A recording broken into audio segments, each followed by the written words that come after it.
But it definitely, and this I think we get into the discussion around Gary Dauberman. It's not. It makes it sound like this. It's not like the last couple of episodes when we talked about. But God no. No. But yeah, this feels like the violence is toned down. There could definitely be more blood. I mean, it's a vampire movie, for God's sake. Show us more blood. I mean, vampires don't want to spill blood; they want to drink it. I guess. They also become, but there usually is a bunch of when blood they feed, so there's usually a bunch of blood. Yeah. However, Gary Dauberman for a long time, and I mean, this is also produced by. Gary Dauberman worked for a long time, still works for James Wan. Yeah.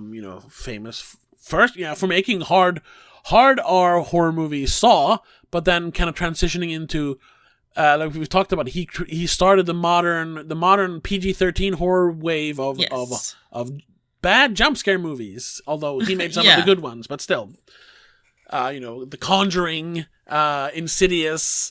And from there, he has been the producer. He's been the puppet master of the Conjuring universe. Yes. And Gary Dauberman has written some of them. I think he wrote didn't he write Curse of La Llorona?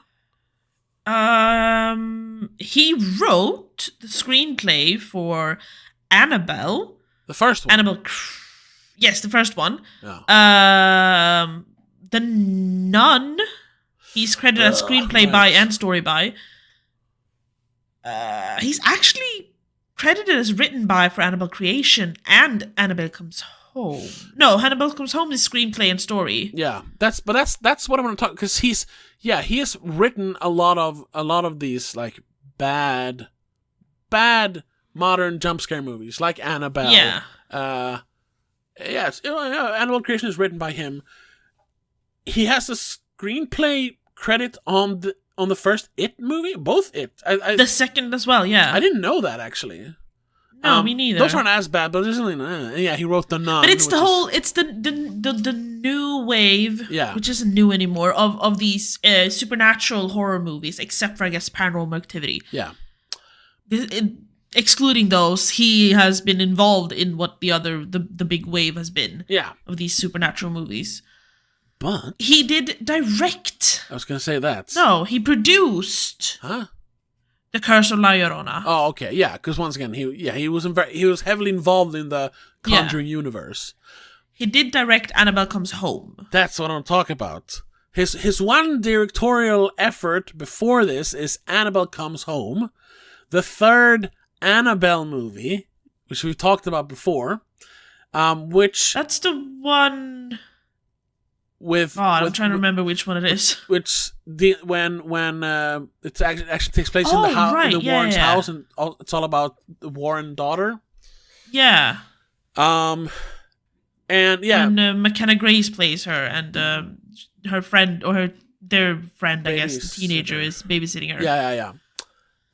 Which should I mean the first Annabelle movie is awful. Oh God, yeah. It's awful. Yeah. And then Annabelle Creation, while it is fun sometimes, because that's the one with the girl in the wheelchair? Yes. Because it's directed by the Swedish guy, what's his name? David F. Sandberg, right. Who, despite the hilariously bad script, written by Gary Dauberman, at least has some fun with some of the scares in that movie. Once again, has almost like a Sam Raimi-esque style to it towards the end. Yeah. Then the third movie really should be the worst. However, and I know I'm alone in this for the most part. For the most part, yeah. Annabelle Comes Home is like legit one of the better horror movies I've seen in the last 10 years. It has some of the absolute best moments, definitely. Yeah. With like the scary moments and the just the one scene with the Japanese armor. Yes, exactly. That's like one of my favorite scenes in the movie. That's the best scene in the entire movie. Yeah. There are a bunch of. I'm not gonna say that the movie is great. It has some flaws, it has some of the best horror moments. Yeah. In history, basically. Yeah. And the fact that it's not this convoluted plot of, demons and we gotta try to fight it and blah, blah, blah. That's in there, but it all stems from these very, very well-established character traits that these specifically the two girls have. And I talk about that. I have another short video essay about it, specifically talking about. We talked about it in the episode. Yes, I know. We did our ranking of the, or just talking about the Conjuring universe. That's when I first admitted to the sin of liking Annabelle Comes Home. Yeah. No, because every decision is so strongly informed by their character. Yes. And how different they are, and how, like I said, how well defined their characters are in the movie. It's amazing. For that kind of movie. Exactly. You don't expect writing like that in a stupid third Annabelle movie. No. That's the thing. And that's where they can literally throw in any ghost they want because they're in the Warren house, which has the museum, which has every single haunted item they've ever encountered. Yeah. But they still they stick to what works for the characters. It's so good. Then of course it has the Bob's Got Balls stuff, but hey, it works as a bit of levity. Exactly. But the Bob character is a little, I don't know. It kind of fits the movie because of the teenagers and all that stuff. Yeah. I'll leave a link to my video essay about it up here. And I'll leave a link to the Patreon clip where we talk specifically about Annabelle Comes Home. Right, that's a Patreon clip. But and that's why I kind of like, now I want to see this because it's Gary Dauberman. And what if he?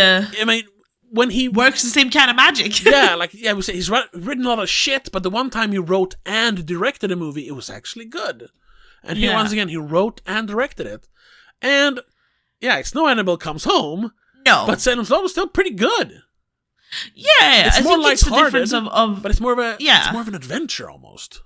I think it depends on the difference of source material. That too, yeah. With Annabelle, you had a lot of original movies already with these stories around these people. Yeah. That had developed the characters of the parents. Yeah. And therefore, kind of removed the whole needing to explain all of the ghosts and where they came from. Because we just went, whatever. Yeah. It's just one of their previous cases. And he also had this... And then you could focus on the characters. Yeah, and he also had to stick to, it has to be PG-13. It has to have jump scares. Yes. So it has all those things you don't like about the Conjuring movies. Yeah. But it also has all the things you do like about the Conjuring movies. Yes. Here, instead, he has this famous and kind of long novel that he has to try and rewrite and fit into a movie. Yeah, into 2 hours and make it more like action horror. Yeah.